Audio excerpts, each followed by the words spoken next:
Assalamualaikum warahmatullahi wabarakatuh.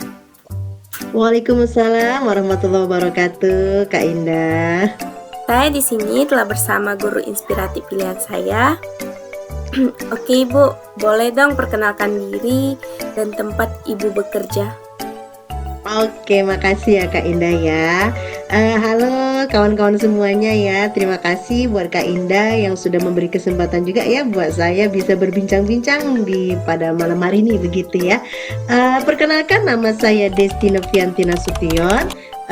Saya sudah menjadi guru sejak tahun 2014 sampai awal 2024 dan sekarang ini saya bekerja sebagai pengawas di Dinas Pendidikan Kota Binjai. Ibu kan seorang guru nih. Untuk seorang guru pasti memiliki latar belakang ya Ibu. Boleh dong Benar. Ibu ceritakan sedikit tentang latar belakang pendidikan Ibu.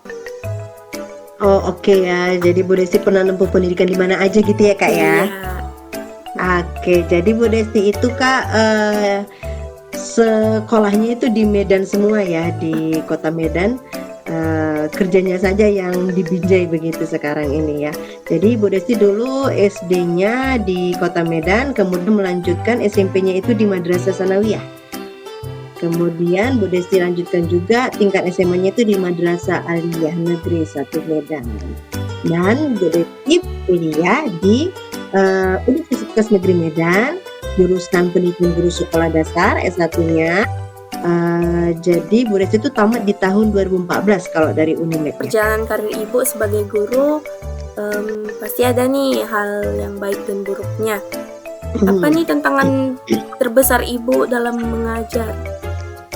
Oke, kalau dalam hal mengajar ya Kak ya, tentunya tantangan yang Bu Desti alami itu banyak banget ya. Tapi ada satu hal yang memang paling memorable dalam karir Bu Desti sebagai guru begitu ya. Jadi pada tahun 2015 itu Bu Desti lulus PNS di Kota Binjai sebagai guru SD di SD Impres 9798 Kak. Nah SD-nya ini Kak, baru mau ngajar aja Bu Desti udah menemukan tantangan ini ya kan, karena SD-nya itu tidak terdata gitu kan, nggak nampak di Google Map. Nah SD-nya itu ternyata terletak di antara ladang-ladang Kak, depannya ladang, samping kanan kirinya juga ladang, belakangnya juga ladang gitu tersebut. Jadi nggak ada pemukiman warga di dekat sekolah begitu kan. Kemudian ketika Bu Desti mengajar, nah ini nih baru ketemu yang namanya tantangan di saat mengajar. Jadi Bu Desti mengajar di SD tersebut, Bu Desti menggunakan bahasa-bahasa yang baku, bahasa-bahasa lemah lembut seperti yang Bu Desti lakukan waktu Bu Desti ngajar di Medan gitu kan. Sama-sama menggunakan bahasa Indonesia memang. Mereka tidak menggunakan bahasa daerah, tidak, tapi bahasa Indonesia dengan logat yang berbeda. Jadi Bu Desti menjadi tantangan tersendiri. Akhirnya Bu Desti mempelajari bagaimana sih logat bahasanya anak-anak Binjai ini gitu kan. Ternyata mereka bicaranya nadanya mungkin lebih tinggi dari Bu Desti gitu kan. Akhirnya Bu Desti harus mengikuti itu supaya pembelajaran yang Bu Desti sampaikan ini bisa nyampe ke mereka. Itu mungkin yang menjadi tantangan luar biasa sama Bu Desti ya. Ibu sudah mengajar dari 2014 sampai awal 2024. Berarti sudah 9 tahun lah ya kan Bu. Prestasi dan pencapaian apa yang sudah Ibu raih selama mengajar di sekolah-sekolah? Oke, kalau untuk prestasi ya Kak, kita bicara prestasi achievement itu ada dua ya. Prestasi yang mungkin berkaitan dengan anak didik kita langsung atau prestasi untuk pengembangan kompetensi kita. Nah, kalau untuk prestasi yang berkaitan dengan anak didik Bu Desti langsung, Bu Desti menyebutnya sebagai dedikasi begitu ya untuk mereka. Nah, kebetulan di SD 9798 itu Kak, anak-anak tersebut tidak punya ekstrakurikuler begitu ya. Jadi Bu Desti itu berpikir bagaimana caranya supaya anak-anak bisa ikut kegiatan pengembangan bakatnya dengan kondisi sekolah yang tidak punya dana untuk mengambil guru ekskul dari luar dan juga kondisi sekolah yang cukup jauh gitu ya. Siapa sih yang mau ke sini gitu kan. Nah akhirnya Bu Desti berinisiatif untuk menggait para relawan di bidang pendidikan. Pada saat itu komunitas turun tangan Binjai namanya Kak, yang isinya muda-mudi seperti Kak Indah ini ya, yang mau bergerak untuk bisa memajukan pendidikan dalam bidang pengembangan bakat begitu. Dan kita bahkan juga menggait Jakadaranya Binjai Kak untuk membuat kegiatan melatih anak-anak dalam bidang bakat dan seni.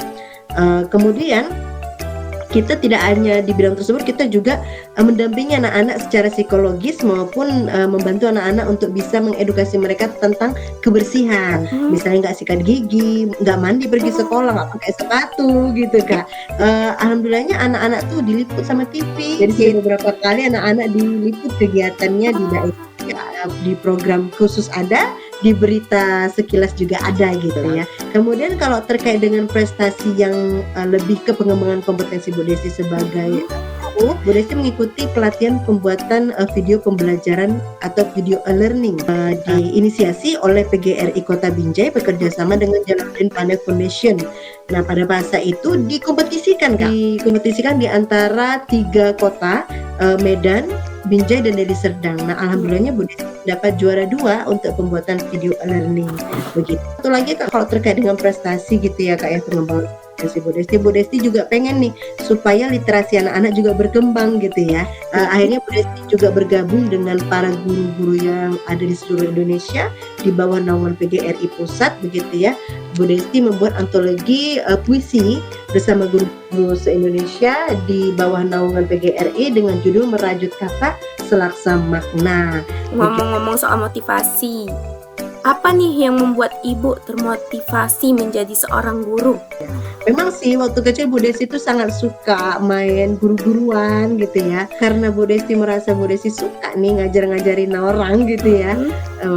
Mungkin jadi guru adalah jalan hidup Bu Desti gitu kan. Nah, karena rasa cinta Bu Desti pada dunia anak-anak gitu ya, jadi Bu Desti merasa menjadi seorang guru adalah profesi yang sangat dekat dengan anak-anak. Ibu sudah menceritakan dedikasi Ibu nih kan tadi. Nah, bagaimana pengalaman Ibu dalam berinovasi? Metode yang Bu Desti sangat sukai dalam setiap pembelajaran Bu Desti itu, Bu Desti selalu menggunakan mainan anak-anak yang untuk digunakan dalam media pembelajaran di kelas. Misalnya, Bu Desti menggunakan kartu gambar tadi dengan cara mereka mainkan nih ya kan. Yuk mainkan sama temannya. Nah, ketika kartu siapa yang nampak hidup kan gitu ya posisinya. Kemudian di situ selalu ada angka-angka Kak. Bu Desti baru masukkan pembelajaran tentang nilai tempat. Dia ambil 3 angka paling depan misalnya kan, 3 angka mereka tulis. Nah, di situ Bu Desti sisipkan pembelajaran nilai tempat ratusan, puluhan dan satuan. Jadi anak-anak tadi tidak merasa bahwa mereka sedang dipaksa belajar.